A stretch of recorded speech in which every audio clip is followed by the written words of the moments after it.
Today's videos are brought to you by Ranjan Motors, located at 139 Jujugamana Street, Kohula. Come check them out if you're interested in getting a new or used ride. How's it going, my car dudes? Liam here from the Car Dudes channel, and today I'm proud to present to you all a review of this 2020 Toyota Raize. So as always, I'm going to show you guys the interior and the exterior of this little SUV. So as always, sit back, relax, and starting off with the trunk.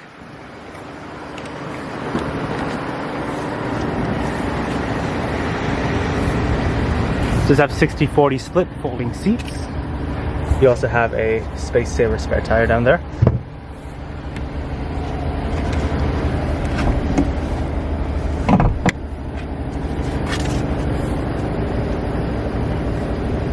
I'd say you could fit 2 large suitcases in here, just like if you squeeze them in this way, one on top of the other, should be able to fit.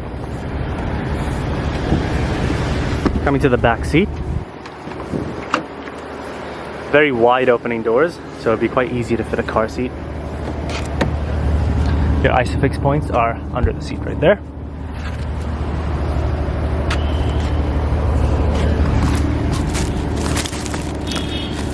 Now it is a little cramped, I won't lie. I'm about 6'2.5", 6'3", so my knees are right up against the seat, but you can sort of like go back into them. And there is space underneath for my feet. Headroom is actually quite good, as you can see. I got a decent amount, and shoulder room is okay, but do be careful when you're getting out because you could bang your head on this little pillar right here.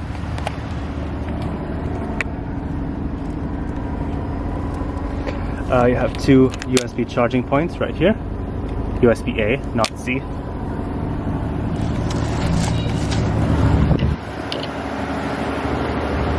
Here's the key fob for the Raize. You might notice there's only one button. The unlock button is right here. The lock button is actually hidden. It's in the Toyota logo. So this is your unlock button. That's your lock. The Raize does have smart key access, so just make sure you have the key fob on you. The car is currently unlocked. To lock it, just touch the little pattern on the driver or passenger side door handle. 1 beep indicates locking, and to unlock it, just touch the pattern again. 2 beeps indicates unlock. This particular Raize has a pearl white exterior with full black cloth interior with red accents.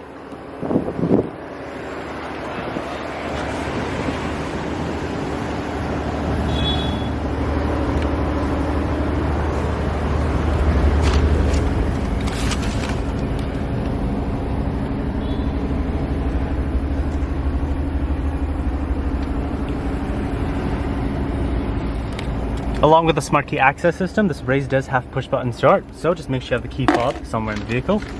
Put your foot on the brake, press the dash mounted start button to start.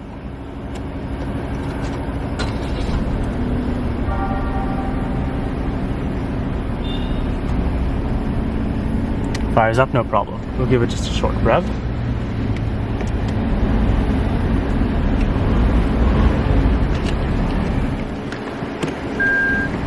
We do have a backup camera with guidance lines and a 360-degree view. Manual shiftability.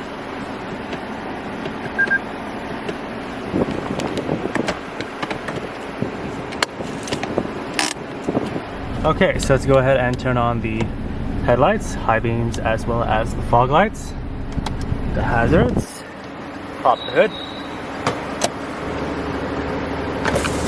Automatic up and down driver's side window. And we'll go ahead and check out the exterior of the car.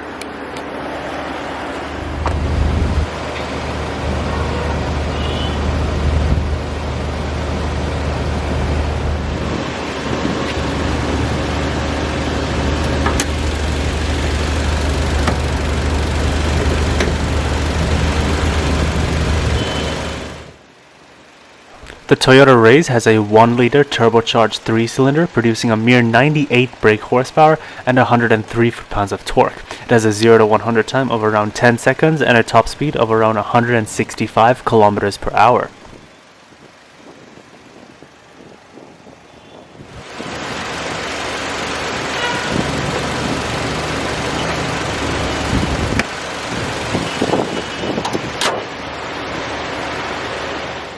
Small family SUVs are probably one of the best-selling vehicles in the entirety of the car market nowadays. Think about it. Most car brands, be it luxury-oriented, sport-oriented, or economy-oriented, offer some form of family-friendly SUV. Lamborghini with their Urus, Audi with their Q2, and then there are the Japanese brands which quite frankly go crazy over these things. Mazda, Toyota, Mitsubishi, Nissan, they all offer something in this size, meaning that the Raize has a lot of competition. The Raize is actually a rebadged Daihatsu Rocky.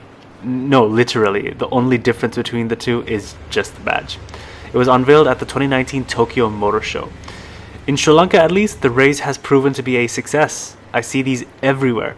Car prices are not the best here, so when people have access to an SUV that is practical, fuel efficient, safe, modern, and relatively affordable, you can only imagine how many would jump at the opportunity to have one.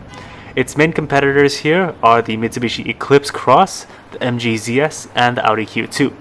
Compared to those, the Raize will have the best reliability, comparable economy, a better dealer network, and better resale value. Do some digging and it seems to just add up why these things are so popular here. Prices are currently in the mid-teens, and given the current economic crisis we're experiencing, I don't see that figure dropping anytime soon.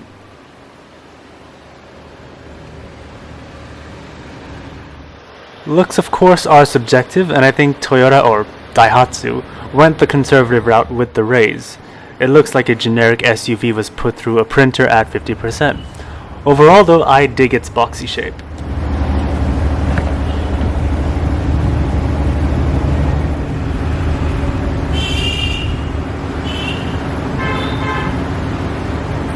Coming to the interior, you have power windows, locks and mirrors.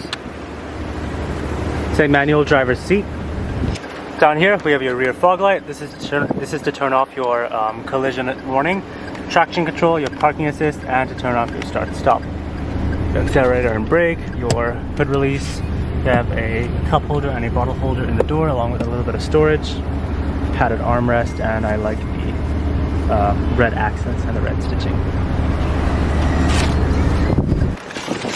Coming to the interior, you have climate control, single zone, your temperature, fan speed, your different zones, off, auto, your front and rear defrost, recirculation, and one-touch AC. So coming to the infotainment system, this is just a basic system that the car comes with a factory. I don't think this is a Toyota system actually. It's fairly basic. You have Bluetooth audio and radio and so on, but you do have Apple CarPlay. So you have two USB ports down here. The one on the left is just for charging. The one on the right is for Apple CarPlay and Android Auto, which is what I have it set up for. This has a basic 6-speaker audio system. Sounds alright.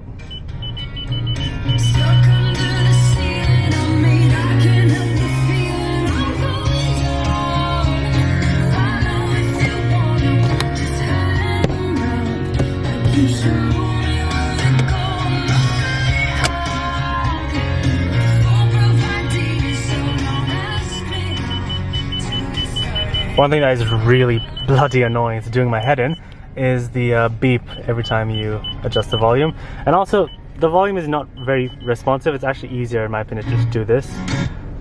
So, yeah. Here's the Apple CarPlay display. It's kind of hard to see because it's so bright, but it is nice and big. I really like that. It's so big. I see a lot of car manufacturers like cut off at half the screen or 3/4 of the screen. I don't know why they do that, but this is nice and big. It's nice and responsive, and it looks pretty clear to me. So there's that. Coming down here, you have, like I mentioned earlier, your two USB ports, your front heated seats, as well as a power outlet. I like this sort of weird design it's got going on here. You have a little bit of storage here. I guess you could keep your phone maybe, or your key fob. Your center armrest, you have a little bit of storage in there, I guess for like your wallet and so on. On each side, you also have a little bit of storage. It's lined in this red trim. It's pretty small. I guess you can keep your wallet there. On this side, I've actually kept my car keys, as you can see. So you can fit some stuff in there. It's not too bad. Now, as far as interior quality goes, it's okay. You're not going to find too many soft touch materials. This is all hard touch. This is barely padded. This is okay, it's also barely padded. This is all hard touch, which is forgivable. You also do have, I just noticed this, you got a cup holder over here. Also on the passenger side. It's really cool.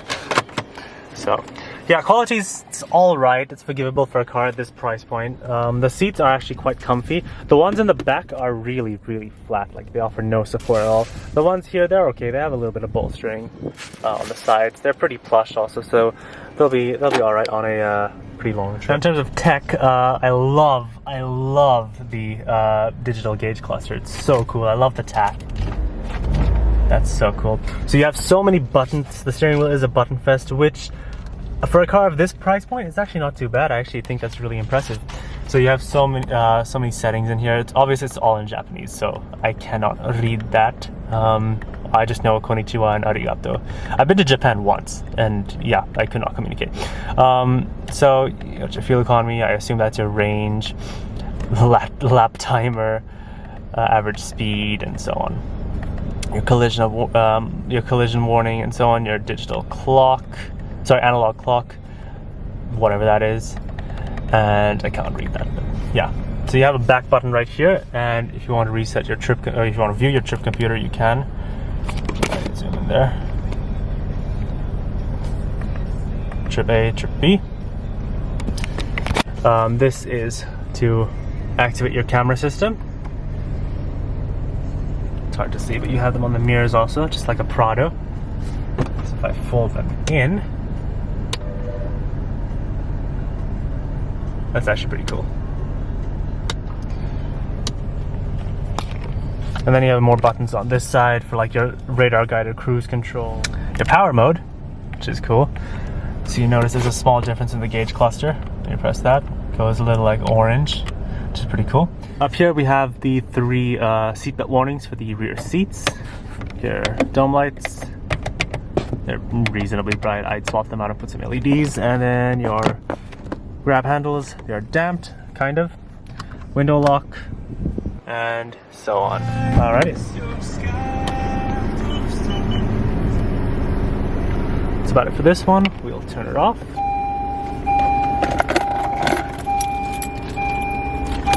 Wrong key. There we go. Well guys, thank you all so much for watching my review on this 2020 Toyota Raize. As always, I hope you guys enjoyed the video, and let me know what you guys think of the review in the comment section below. Thank you for watching, and I will see you guys in my next video. Drive safely till then.